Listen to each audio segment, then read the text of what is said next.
வணக்கம் friend. Share market செய்திகள் channel சார்பாக உங்கள் எல்லாரையும் வரவேற்கிறேன். இன்றைக்கி நம்ம பார்க்க போகிற டாபிக் என்னன்னு கேட்டிங்கன்னா, ஐடிசி லிமிட்டடுடைய ஃபண்டமெண்டல் அண்ட் டெக்னிக்கல் அனாலிசிஸ் தான் பார்க்க போகிறோம். ஐடிசி லிமிடெட் ₹478.60 வந்து ட்ரேட் ஆகிட்டு இருக்கு. இந்த ₹478.60 வந்து ஓவர் ப்ரைஸா இல்லை அண்டர் ப்ரைஸான்றது தான் இந்த வீடியோட முடிவில் பார்க்க போகிறோம். ஐடிசி லிமிட்டடுடைய ஸ்டாக்குடைய டே ரேஞ்ச் பார்த்தீங்கன்னா ₹478 ₹481 இருக்குது. இந்த டே ரேஞ்சில் ஸ்டாக் வந்து கிட்டத்தட்ட 40% ட்ரேட் ஆகிட்டு இருக்கு.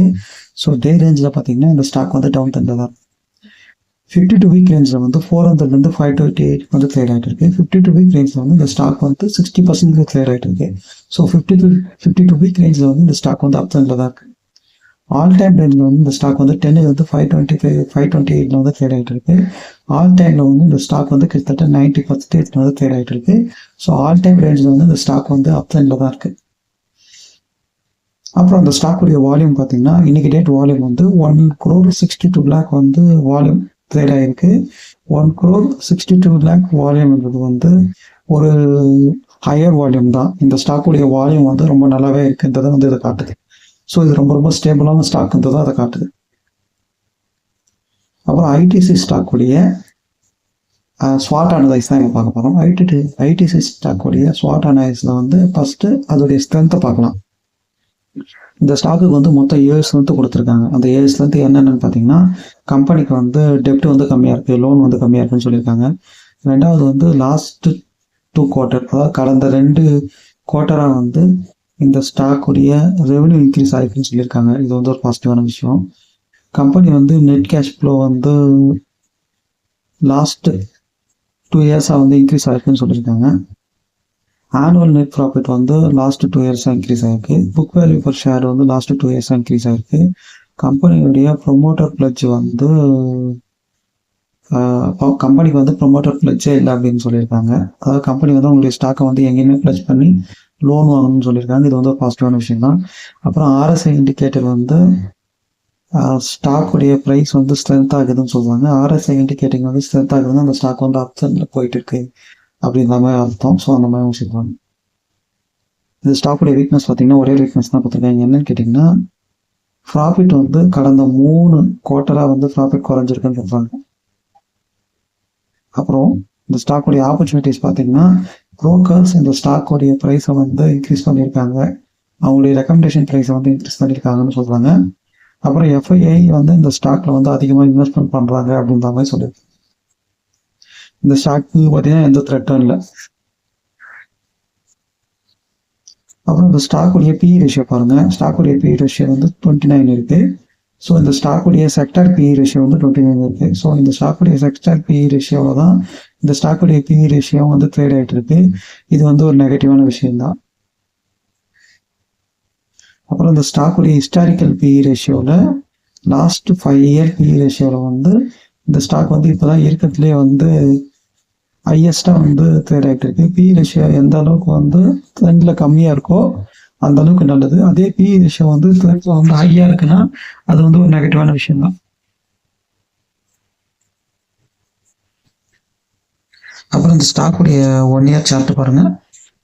1 இயர் சார்ட்டில் இந்த ஸ்டாக் வந்து 478 ஸ்டார்ட் ஆகி 403க்கு போயிட்டு இப்போ வந்து 523க்கு போய் மறுபடியும் 470 ரேஞ்சுக்கு வந்து வந்திருக்கு. ஸோ அந்த ஸ்டாக் வந்து லாஸ்ட் 1 இயராக வந்து எந்த விதமான பாசிட்டிவான ரிசல்ட்டும் கொடுக்கல. ஸ்டாக் வந்து லாஸ்ட் 1 இயராக சைட்வேவாக தான் இருக்குது அப்படின்னு தான் காமிச்சிருக்காங்க. ஆனால் இப்போ லாஸ்ட் 1 மந்த்தாக இந்த ஸ்டாக் வந்து அப் ட்ரெண்டில் தான் இருக்குது. ஸோ இது வந்து ஒரு பாசிட்டிவான விஷயம். இந்த ஸ்டாக் வந்து ப்ரீவியஸ் ஐயை ரீச் பண்ணி அதை பிரேக் பண்ணுமான்றது வந்து ஒரு கொஸ்டின் மார்க் தான். பட் ஆனால் இப்போதைக்கு இந்த ஸ்டாக் வந்து அப் ட்ரெண்டில் தான் இருக்குது கடந்த 1 மாசமா.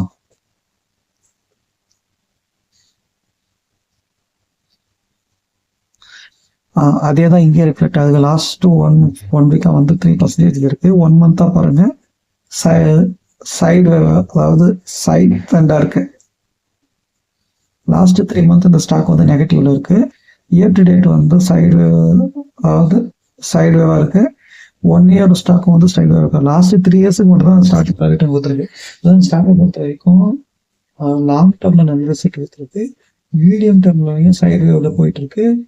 அப்புறம் வந்து ரீசெண்ட்லி வந்து சைடு வேவ்ல தான் இருக்கு. அப்புறம் இந்த ஸ்டாக் உடைய வால்யூம் அனலைஸ் பாருங்கள். 1 மந்த் ஆவரேஜில் வந்து கிட்டத்தட்ட 55% வந்து டெலிவரி வால்யூமாகவும் 1 வீக் ஆவரேஜில் 61% டெலிவரி வால்யூமாகவும் இருக்குது.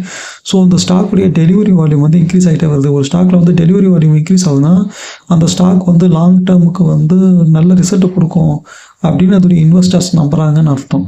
ஸோ இந்த ஸ்டாக்குடைய டெலிவரி வால்யூம் வந்து இன்க்ரீஸ் ஆகிறது எதை காட்டுதுன்னு கேட்டிங்கன்னா, இந்த ஸ்டாக் வந்து லாங் டேர்மில் நல்ல ரிசல்ட் கொடுக்கும் அப்படின்னு சொல்லிட்டு இந்த ஸ்டாக்ல இன்வெஸ்ட்மெண்ட் பண்ணுறவங்க நம்புகிறாங்க. அவங்களுடைய நம்பிக்கையை தான் காட்டுது.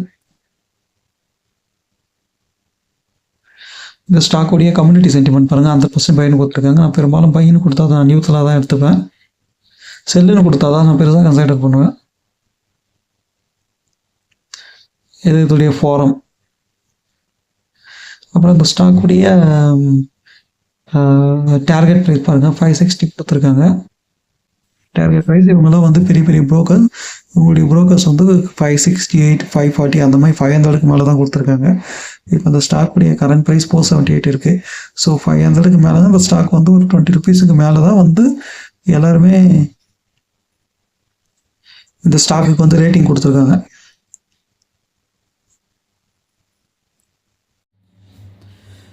இந்த ஸ்டாக்குடைய டிவிடெண்ட் பாருங்கள், ரொம்ப சூப்பரான டிவிடெண்ட் கொடுத்துருக்காங்க பாருங்கள். கிட்டத்தட்ட வந்து 10 ருபீஸுக்கு மேலே தான் வந்து ஸ்டாக்குடைய டிவிடெண்ட் இருக்குது. ஸோ கிட்டத்தட்ட 2 to 3% வந்து அந்த ஸ்டாக்குக்கு வந்து டிவிடெண்ட் கிடைக்குது. ஸோ இது வந்து ரொம்ப ரொம்ப பாசிட்டிவான விஷயம்.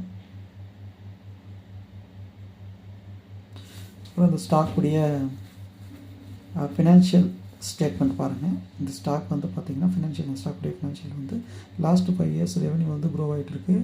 ஆனால் லாஸ்ட்டு 1 இயர் வந்து ரெவன்யூ வந்து க்ரோ ஆகும் டிஸ்டன்டாக நிற்குது. நெட் ப்ராஃபிட் வந்து லாஸ்ட்டு 4 இயர்ஸாக நெட் ப்ராஃபிட் வந்து கண்டினியூஸாக இன்க்ரீஸ் ஆகிட்டு வந்திருக்கு. இது ஒரு பாசிட்டிவ். ஏர்னிங் பர் ஷேர் வந்து லாஸ்ட்டு 4 இயர்ஸாக வந்து இன்க்ரீஸ் ஆகிருக்கு. ஸோ இதுவும் வந்து ஒரு பாசிட்டிவான விஷயம். இந்த ஸ்டாக்குடைய குவார்ட்டர்லி பார்ப்போம். இந்த ஸ்டாக்குடைய குவார்ட்டர்லி பார்த்திங்கன்னா லாஸ்ட்டு 5 குவார்ட்டர் வந்து இந்த ஸ்டாக்குடைய ரெவன்யூ வந்து இன்க்ரீஸ் ஆகிட்டே வந்திருக்கு. ஸோ இது வந்து ஒரு பாசிட்டிவான விஷயம். ஸோ நெட் ப்ராஃபிட் வந்து லாஸ்ட்டு 4 இயர்ஸாக இந்த ஸ்டாக்குடைய நெட் ப்ராஃபிட் வந்து குறைஞ்சிக்கிட்டே வந்திருக்கு. இது வந்து ஒரு நெகட்டிவான விஷயம். லாஸ்ட்டு 4 குவார்ட்டர் இந்த ஸ்டாக்குடைய ஏர்னிங் பர் ஷேரும் குறைஞ்சிட்டு வந்திருக்கு. இதுவும் ஒரு நெகட்டிவான விஷயம்.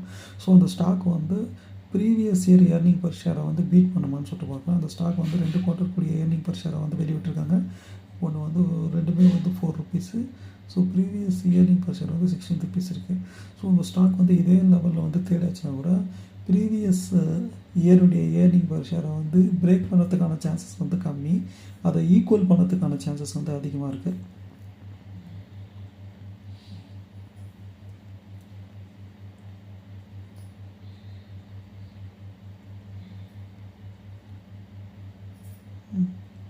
ஓகே, அந்த ஸ்டாக்குடைய எஃப்ஐஐ ஹோல்டிங் பாருங்கள். ப்ரொமோட்டர்ஸ் இந்த ஸ்டாக் ஹோல்ட் பண்ணல. எஃப்ஐஐ ஹோல்டிங் கிட்டத்தட்ட 40% ஹோல்ட் பண்ணியிருக்காங்க. எஃப்ஐஐ வந்து அவங்களுடைய ஹோல்டிங்ஸ் வந்து லாஸ்ட் குவார்ட்டரில் வந்து ஸ்லைட்டாக இன்க்ரீஸ் பண்ணியிருக்காங்க. டிஏ பாருங்கள், டிஏ வேல்யூ, அதாவது அந்த ஸ்டாக்கை வந்து ஹோல்ட் பண்ணுறவங்க மேக்ஸிமம் யாருன்னு கேட்டிங்கன்னா எஃப்ஐஐ டிஏஐ தான்.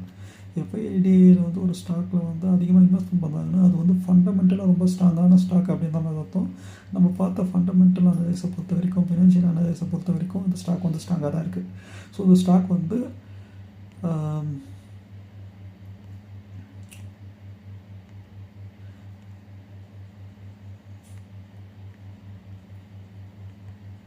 இந்த ஸ்டாக் வந்து ப்ரீவியஸ் ஏர்னிங் பர் ஷேரை வந்து பீட் பண்ணுமான்னு என்னால் ஷூராக சொல்ல முடியாது. ஆனால் ப்ரீவியஸ் ஏர்னிங் பர் ஷேரை வந்து இந்த ஸ்டாக் வந்து மேட்ச் பண்ணுறதுக்கான பாசிபிலிட்டிஸ் ரொம்ப அதிகமாக இருக்குது. ஸோ ப்ரீவியஸ் ஏர்னிங் பர் ஷேரை இந்த ஸ்டாக் வந்து மேட்ச் பண்ணிச்சுன்னா அடுத்த இயர் ஜூன் ஜூலையில் வந்து இந்த ஸ்டாக் வந்து ப்ரீவியஸ் ஐயை பீட் பண்ணிவிட்டு மேலே போகிறதுக்கான சான்சஸ் வந்து ரொம்ப அதிகமாக இருக்குது. ஓகேங்களா? என்னை பொறுத்த வரைக்கும் இந்த ஸ்டாக் வந்து 478 வந்து ஒரு ரீசனபிள் ப்ரைஸ்ன்னு தான் சொல்லுவேன். இன்வெஸ்ட்மெண்ட் பண்ணக்கூடிய ப்ரைஸ்ன்னு தான் சொல்லுவேன். ஓகேங்களா? ஸோ இந்த 478 ப்ரைஸில் வந்து இந்த ஸ்டாக் வந்து கன்சிடர் பண்ணலாம். ஓகே ஃப்ரெண்ட்ஸ், நான் இந்த வீடியோவில் வந்து குறிப்பிட்டு இருக்கிறது எல்லாமே வந்து என்னுடைய ஒப்பீனியன் தான். நீங்கள் வந்து இதை வந்து ஒரு இன்வெஸ்ட்மெண்ட் அட்வைஸாக வந்து எடுத்துக்காதீங்க. இது வந்து ஒவ்வொருத்தருக்கும் ஒவ்வொரு ஒப்பீனியன் வந்து வேறுபடும். ஓகேங்களா? ஸோ நீங்கள் வந்து ஒரு ஸ்டாக்கில் இன்வெஸ்ட்மெண்ட் பண்ணுறதுக்கு முன்னாடி அந்த ஸ்டாக்குடைய ஃபண்டமெண்டல் அண்ட் டெக்னிக்கல் அனலைஸ், அதுக்கப்புறம் பெனிஃபிட்ஸு, காசஸ்ஸு எல்லாத்தையுமே அனலைஸ் பண்ணிவிட்டு ஒரு ஸ்டாக்கில் வந்து இன்வெஸ்ட்மெண்ட் பண்ணுங்கள். ஸோ என்னை பொறுத்த வரைக்கும் அந்த ஸ்டாக்குடைய 478 ப்ரைஸ்ன்றது ஒரு ரீசனபிளான ப்ரைஸ் தான். ஸோ நானாக இருந்தால் வாங்குவேன். ஆனால் அதே வந்து நீங்கள் வந்து உங்களுடைய இன்வெஸ்ட்மெண்ட் அட்வைஸாக எடுத்துக்காதீங்க. உங்களுக்கு எது சரின்னு படுதோ அந்த மாதிரி நீங்கள் இன்வெஸ்ட்மெண்ட் பண்ணுங்கள். நீங்கள் எந்த ஒரு ஸ்டாக்கில் இன்வெஸ்ட்மெண்ட் பண்ணுறதுக்கு முன்னாடியும் அதை நல்லா அனலைஸ் பண்ணிவிட்டு இன்வெஸ்ட்மெண்ட் பண்ணுங்கள். இது வரைக்கும் இந்த வீடியோவை வந்து பொறுமையாக பார்த்ததுக்கு வந்து உங்களுக்கு ரொம்ப ரொம்ப நன்றி. ஓகேங்களா? இதே மாதிரி இன்னொரு யூஸ்ஃபுல்லான வீடியோவில் உங்களை நான் சந்திக்கிறேன். அது வரைக்கும் உங்கள்கிட்ட இருந்து விடைபெறுவது உங்கள் ஜீவானந்தம். நன்றி, வணக்கம்.